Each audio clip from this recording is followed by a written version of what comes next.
بسم اللہ الرحمن الرحیم الرحمن الرحیم والصلاة والسلام علی اشرف الانبیاء والمرسلین اما بعد۔ معزز سامعین، امید ہے آپ سب خیریت سے ہوں گے۔ آج کی اس ویڈیو کے اندر ہم باقاعدہ طور پر کتاب شرح الوقایہ شروع کریں گے۔ اس سے قبل 3 ویڈیوز کے اندر مقدمہ کے طور پر ضروری باتیں آپ کی گوش گزار کی گئی تھیں۔ پہلی 2 ویڈیوز کے اندر مقدمہ فقہ کے عنوان سے کچھ اہم اور مفید باتیں عرض کی تھیں، اور تیسری ویڈیو کے اندر کتاب سے متعلق بات کی تھی، یعنی متن اور ماتن، شرح اور شارح، حاشیہ اور محشی رحمہم اللہ، ان حضرات اور ان عناوین کے متعلق بات چیت ہوئی تھی۔ آج انشاءاللہ باقاعدہ طور پر کتاب شروع کریں گے۔ تو پہلے عبارت پڑھ لیتے ہیں۔ بسم اللہ الرحمن الرحیم۔ کتاب البیع ہوا مبادلۃ المال بالمال، یہ ہے آج کے ہمارے سبق کی عبارت۔ ابتدا میں چونکہ کچھ ضروری باتیں کہنی ہوتی ہیں، خاص طور پر جب باب شروع ہو رہا ہو تو ہر باب سے پہلے اس باب کے اندر آنے والی مباحث اجمالی طور پر آپ کے سامنے اسکرین پر موجود ہوں گی، تو اس لیے عبارت ان اسباق میں تھوڑی ہوگی، آگے بڑھ کے عبارت انشاءاللہ زیادہ ہوگی۔ تو بہرحال پہلے تو اس باب کے اندر آنے والے جو مباحث ہیں ان کو اجمالی طور پر آپ کے سامنے رکھ دیتا ہوں، پھر جو باب کا عنوان ہے اور عبارت ہے اس کی طرف آتے ہیں۔ تو اس باب کے اندر مصنف رحمہ اللہ نے 13 ابحاث اور ایک خاتمہ ذکر کی۔ سب سے پہلے بیع کی تعریف کی ہے، بیع کہتے کس کو ہیں، اس کے بعد بیع کا رکن اور الفاظ کیا ہیں، کلمات کیا ہیں، تیسرے نمبر پہ قبول کی شرط کیا ہے، چوتھے نمبر پہ خیار مجلس، پانچویں نمبر پہ بیع کی شرائط، خرید و فروخت کی شرائط، چھٹے نمبر پہ بعض اشیاء کی اندازے سے خرید و فروخت، ساتویں نمبر پہ مبیع میں ایک اعتبار سے جہالت، اور 8ویں نمبر پر مبیع میں کمی بیشی، 9ویں نمبر پر ثمن کو جب مبیع کے ہر جز پر تقسیم کیا جائے تو وہ وصف اصلی بن جائے گا، 10ویں نمبر پہ مبیع کے بعض اجزاء کا بیچنا، 11ویں نمبر پر مزروعی اشیاء کو عادت کے اعتبار سے بیچنا، 12ویں نمبر پر پھل اور دانوں کی چھلکے خوشے میں بیع کرنا، اور 13ویں نمبر پر درخت پر لگے پھل کی بیع، اور 14ویں نمبر پر عاقدین کے حقوق سے متعلق خاتمہ۔ یہ 14 مباحث اس باب کے تحت ذکر ہوں گی۔ پھر اس کے بعد جو اس کی دیگر تقسیمات ہیں، بیع غیر نافذ کا بیان آ جائے گا، خیار شرط کا باب آ جائے گا، بقیہ مباحث اس کے بعد آ جائیں گے۔ تو اس باب کے اندر ایک کے بعد دیگرے ہم ان تمام مباحث کو پڑھیں گے۔ کتاب البیع، بیع سے متعلقہ مسائل کا مجموعہ یا کتاب یا باب، کوئی بھی آپ اس کو نام دے دیں۔ میں اس کی جو باریکیاں اور پیچیدگیاں اس کی طرف نہیں جاتا، کتاب کیا ہے اور فصل کیا ہے اور اس میں کیا ہوتا ہے، یہاں ہم اپنی عبارت اور باب سے متعلقہ بات کرتے ہیں۔ البیع، یہ با یا عین، ان 3 حروف سے کلمہ بنا ہے، اجوف یائی کے قبیل سے ہے، اور اس کا مطلب عام طور پر بیچنا لیا جاتا ہے، کہ بیچنے کے لیے لفظ استعمال ہوتا ہے۔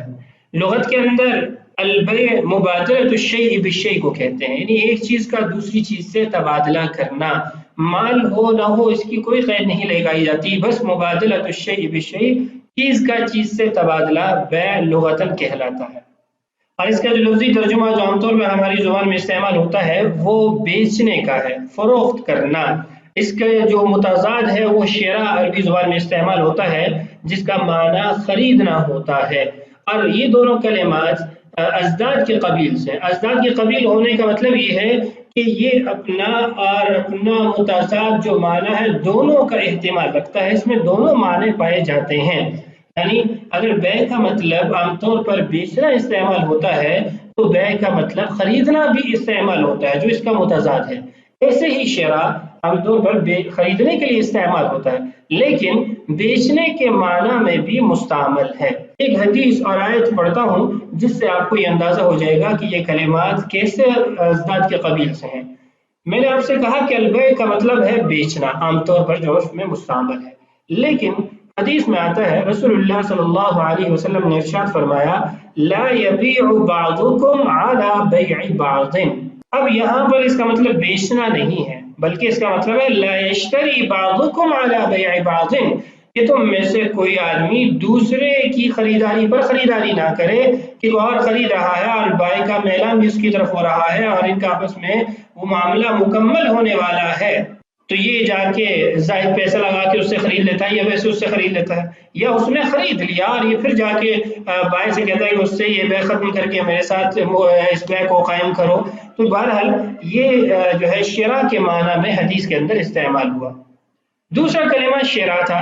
شرا کا عام طور پر مستعمل معنی ہے خریدنا، لیکن قرآن پاک کی ایک آیت دیکھیے، اللہ تعالیٰ ارشاد فرماتے ہیں وَشَرَوْهُ بِثَمَنٍ بَخْسٍ دَرَاهِمَ مَعْدُودَةٍ۔ یہ یوسف علیہ السلام کے بھائیوں کے بارے میں آیت ہے کہ ان کے بھائیوں نے یوسف علیہ السلام کو بیچا، خریدا نہیں ہے، بیچا ہے۔ تو وَشَرَوْهُ انہوں نے بیچا، حالانکہ شرا کا مطلب تو خریدنا ہوتا ہے۔ تو یہ ازداد کے قبیل سے ہے کہ دونوں معنی کا احتمال رکھتا ہے، اور معنی بھی ایسے جو ایک دوسرے کی ضد ہیں، متضاد ہیں، الٹ ہیں۔ تو بہرحال بے بمعنی بیچنا اور شرا بمعنی خریدنا یہ عام طور پر مستعمل ہوتا ہے۔ اسی نسبت سے بیچنے والے کو عربی زبان میں بائع کہتے ہیں، جو باع یبیع سے اس میں فاعل ہے، اور خریدنے والے کو مشتری کہتے ہیں، جو اشترا یشتری سے اس میں فاعل ہے، اور جو چیز بیچی جا رہی ہے اس کو مبیع کہہ دیا جاتا ہے، اور مشترا بھی اس کو کہہ دیا جاتا ہے مشتری کی طرف اس کی نسبت کرتے ہوئے کہ خریدی جانے والی چیز، اور مبیع کا مطلب ہوگا بیچی جانے والی چیز، تو معنی ایک ہی ہوگا، اس کے نام دو ہو جائیں گے۔ یہاں ایک اور لفظ ذکر کر دیتا ہوں، چونکہ بائع مشتری مبیع یہ تینوں کلمات آ گئے، تو اس کا چوتھا جو ایک جز ہوتا ہے وہ ثمن ہوتا ہے۔ ثمن کہتے ہیں مبیع کے عوض میں، بدل میں دی جانے والی چیز، جو عام طور پر درہم اور دینار ہوتے ہیں۔ پھر اس کی آگے تعریف ہے ثمن خلقی یا ثمن اصطلاحی کس کو کہتے ہیں، بحث کے اندر انشاءاللہ اس سے متعلق بات کریں گے۔ تو ثمن کہتے ہیں مبیع کا بدل، جس کو عاقلین اپنی مرضی سے طے کرتے ہیں، اور یہی ایک اور لفظ استعمال ہوتا ہے قیمت۔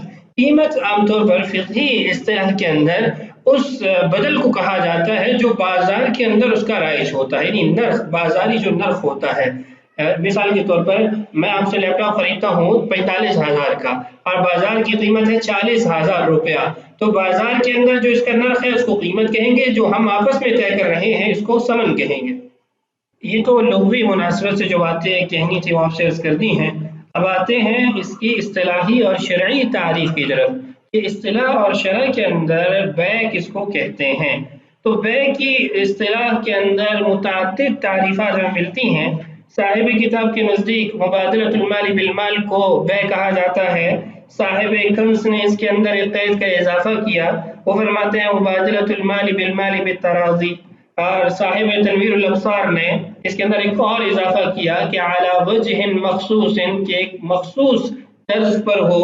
اور محشی مولانا فتح محمد الطاہر رحمہ اللہ نے اپنی کتاب تطہیر الاموال میں اس کی یہ تعریف کی، ان البیع مبادلۃ مال مفید بمال مفید برضاء حالی لاثبات الملک۔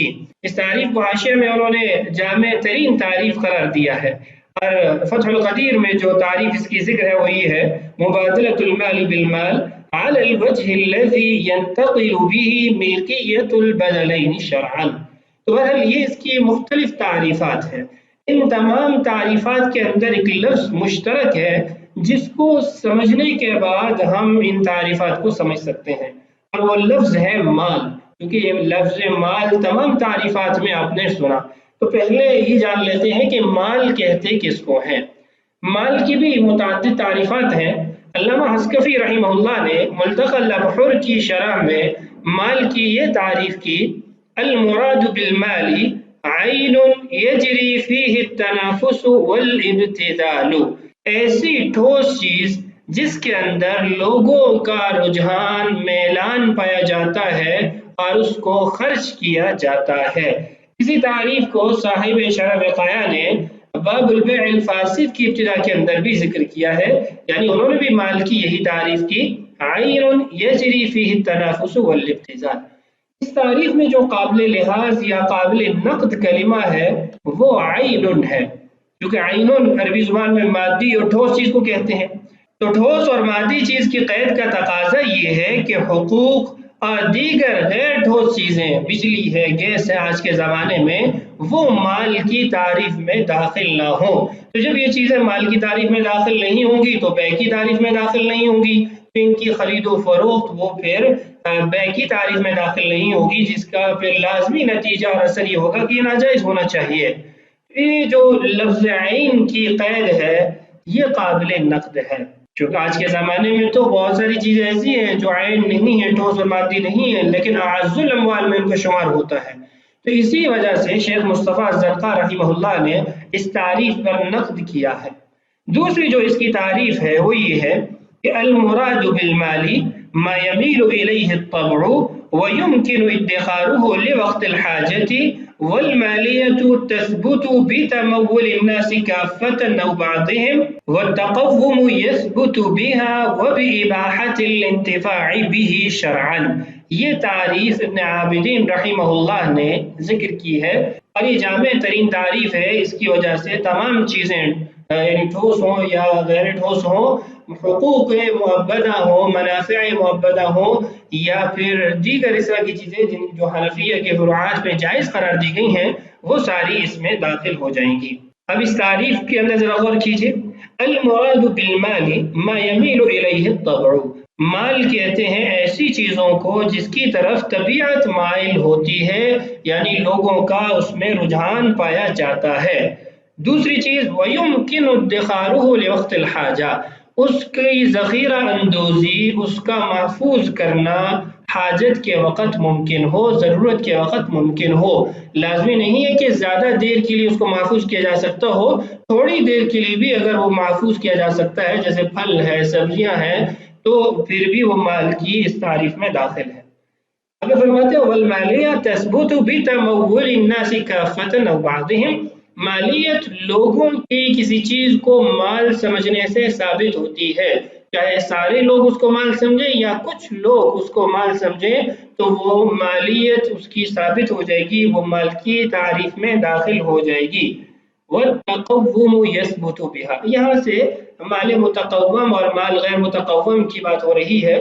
تقوم اور متقوم یہ دو کلمات مفعول اور مصدر کا کلمہ استعمال ہوتا ہے، جس سے مراد عام طور پر یعنی ایسی چیز جس کی کوئی قیمت ہے، ذو قیمت وہ لی جاتی ہے۔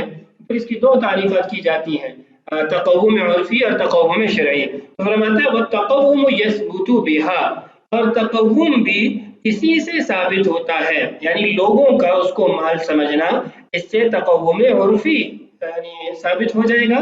وَبِإِبَاحَةِ الْإِنْتِفَاعِ بِهِ شَرْعًا، اور تقوم شرعی یہ ہے کہ شریعت نے اس سے نفع اٹھانا جائز قرار دیا ہو۔ تو یہ جو تعریف آپ کے سامنے مال کی یہ جامع ترین تعریف ہے اور اس کے اندر تمام چیزیں داخل ہو جائیں گی۔ اور اگر ہم شرعی نقطہ نظر سے دیکھیں تو شریعت نے کوئی لگی بندی مال کی تعریف ذکر نہیں کی، بلکہ عرف اور تعامل پر اس کو چھوڑا ہے کہ عرف اور تعامل ہی طے کرے کہ مال کس کو کہتے ہیں۔ ہاں، اگر کسی چیز کو شریعت نے مال کی تعریف سے یا تقوم کی تعریف سے خارج کیا ہے تو اس کا لحاظ رکھنا ضروری ہے، اس کو مال سے یا تقوم سے خارج کرنا ضروری ہوگا۔ اس کی مثال آزاد آدمی ہے کہ شریعت نے اس کو مال نہیں قرار دیا تو وہ مال کی تعریف سے خارج ہے۔ شراب اور خنزیر ہے اور مال متقوم نہیں ہے، شریعت نے اس کو تقوم کی تعریف سے خارج کیا ہے۔ تو بہرحال یہ تھی مال کی تعریف۔ جب آپ نے مال کو سمجھ لیا، اب آتے ہیں بے کی تعریف کی طرف۔ تو بے کی تعریف میں جو سب سے پہلی تعریف ذکر کی تھی، کتاب میں بھی مذکور ہے، ہوا مبادلۃ المال بالمال، مال کا مال سے تبادلہ کرنا، یہ بے کی تعریف ہے۔ یہ تعریف اس قدر وسیع ہے کہ اس کے اندر بے فاسد، بے باطل اور دیگر بھی جو بیوعات ہیں، بے مکرہ، یہ ساری اس میں داخل ہو جائیں گی۔ دوسری تعریف ہے جو صاحب کنز نے کی، مبادلۃ المال بالمال بالتراضی۔ تو بالتراضی کی جو قید ہے یہ چونکہ مختلف فی ہے کہ بعض فقہا کے نزدیک بے مکرہ وہ لغاتاً تو بے کہلاتی ہے لیکن شرعاً وہ بے کے اندر داخل نہیں ہے، ایسی بے فاسد ہے، تو اس لیے بالتراضی کی جو قید لگائے گی اس سے یہ تمام امور نکل جائیں گے کہ بے مکرہ بھی شرعاً بے نہیں کہلائے گی، اور دیگر جہاں پر رضامندی معدوم ہوتی ہے وہ بھی بے کی تعریف میں داخل نہیں ہوگی۔ اور اس قید کا جو اصل ہے یا اس کی جو دلیل ہے وہ اللہ تعالیٰ کا ارشاد ہے، یا ایھا الذین آمنوا لا تأکلوا اموالکم بینکم بالباطل الا ان تکون تجارۃ عن تراض منکم۔ تو عن تراض منکم کی وجہ سے اس تعریف کے اندر یہ قید لگائی گئی کہ مبادلۃ المال بالمال بالتراضی۔ ایک اور جو تعریف ذکر کی تھی وہ محشی رحمہ اللہ کی تھی کہ مبادلۃ مال مفید بمال مفید برضاء حالیج لاثبات الملک۔ اس میں متعدد قیودات ہیں، ایک ایک قید کو دیکھتے ہیں۔ سب سے پہلی چیز ہے مبادلہ، تبادلہ پایا جائے، تو تبادلہ کی قید سے صدقہ اور ہبہ نکل جائے گا کیونکہ اس کے اندر تبادلہ نہیں پایا جاتا۔ اور مبادلۃ مال کی قید سے اجارہ وغیرہ اس سے نکل جائے گا، چونکہ اجارہ کے اندر ایک طرف سے اگر مال ہے تو دوسری طرف سے منافع وغیرہ ہوتے ہیں۔ اور پھر ہے مفید، یعنی مال مفید ہونا چاہیے، اور جو مفید کی قید ہے چونکہ یہ دو جگہ پہ ہے، مبادلۃ مال مفید بمال مفید، تو پہلی جو شرط ہے اس سے بے فاسد نکل جائے گی، اور دوسری جو مفید کی قید اور شرط ہے اس سے بے باطل خارج ہو جائے گی۔ اور اس کے بعد ہے برضاء حالیج، حالن رضامندی پائی جا رہی ہو، چونکہ مکرہ کی بے کے اندر حالن تو رضامندی نہیں پائی جاتی، بعد میں اگر اس کو راضی کر لیا جاتا ہے تو یہ بعد کی جو رضامندی ہے وہ یعنی معتبر نہیں ہوگی۔ برضاء حالیج، حالن رضامندی پائی جائے، تو حالن رضامندی نہیں ہے تو مطلب یہ ہے کہ بے مکرہ اس کے اندر داخل نہیں ہوگی۔ اور آخری قید ہے لاثبات الملکی، ملکیت کو ثابت کرنے کے لیے، کیونکہ اقالہ کے اندر بھی تبادلہ املاک پایا جاتا ہے لیکن اس میں اثبات ملک نہیں ہوتا، فسخ ملک ہوتا ہے، تو اس لیے اقالہ اس سے نکل جائے گا۔ تو یہ تعریفات سے متعلق چند باتیں آپ سے عرض کر دیں۔ تو یہاں تک ابھی تک ہم نے بے کی لغوی جو تعریف ہے، تحقیق ہے وہ جانی، اس کی شرعی جو تعریف ہے اس کو جانا، مال کس کو کہتے ہیں، اس میں جو متعدد تعریفات تھی اس سے متعلق بات کی۔ اب آتے ہیں بے کی مشروعیت کی طرف کہ بے کی مشروعیت کیا ہے، کہاں سے ثابت ہے۔ تو قرآن پاک کے اندر واضح ترین موجود ہے، احل اللہ البیع وحرم الربا، اللہ نے بے کو حلال قرار دیا، ربا کو حرام قرار دیا۔ ایسے ہی پہلے بھی آیت پڑھی بالتراضی کی قید کے لیے، یا ایھا الذین آمنوا لا تأکلوا اموالکم بینکم بالباطل الا ان تکون تجارۃ عن تراض منکم۔ 5ویں پارے کے دوسرے رکوع کے اندر یہ آیت موجود ہے کہ اللہ تعالیٰ نے تجارت کو رضامندی سے جب وہ جائز قرار دیا اور اسی کے ذریعے آپس میں ایک دوسرے کے مال کو کھانے کی اجازت دی۔ حدیث میں آتا ہے رسول اللہ صلی اللہ علیہ وسلم نے ارشاد فرمایا، التاجر الصدوق الامین مع النبیین والصدیقین والشہداء، سچا اور امانتدار تاجر قیامت کے دن نبیوں کے ساتھ، صدیقین کے ساتھ اور شہداء کے ساتھ ہوگا، یعنی ان لوگوں کے ساتھ اس کا حشر ہوگا۔ اور جہاں تک اجماع کی بات ہے تو دور نبوت سے لے کر آج تک کسی نے بھی اس پر نکیر نہیں کی، اور چونکہ یہ تو فطری ضروریات میں سے ہے تو اس لیے اس پر کسی قسم کی نکیر نہیں ملتی۔ اور اگر قیاس کو دیکھیں تو چونکہ انسانی ضرورت ہے کہ ہر انسان تمام تر اپنی ضروریات خود پوری نہیں کر سکتا، تو اس لیے ایک دوسرے کے ذریعے ضروریات پوری کی جا سکتی ہیں۔ اگر کسان ہے وہ اناج اگاتا ہے، اس کو کپڑے کی ضرورت ہے، اس کو گھر کی ضرورت ہے، اس کی اور ہزاروں ضروریات ہے زندگی کی، تو پھر ایک دوسرے سے تبادلہ ضروریات کرنے کے یا تبادلہ املاک کرنے سے ہی ضروریات پوری ہو سکتی ہیں۔ تو اس لیے قیاس کا تقاضا بھی یہی ہے۔ یہ مقدمہ کے طور پر اور آج کے سبق سے متعلقہ کچھ باتیں ذکر کر دی ہیں۔ عبارت مختصر سی ہی ہے، اس کا ترجمہ دیکھ لیں، ہوا مبادلۃ المال بالمال۔ مصنف رحمہ اللہ کے نزدیک بے کی جو تعریف ہے وہ مال کا مال سے تبادلہ کرنا ہے۔ تو یہاں تک آج کی اس ویڈیو میں ہم نے پڑھ لیا، بقیہ مسائل اور عبارت آنے والی ویڈیوز میں انشاءاللہ پڑھیں گے۔ اللہ تعالیٰ سے دعا ہے اللہ تعالیٰ ہمارے لیے اس بات کی تکمیل آسان فرمائے، اللہ تعالیٰ ہم سب کا حامی و ناصر ہو۔ السلام علیکم ورحمۃ اللہ وبرکاتہ۔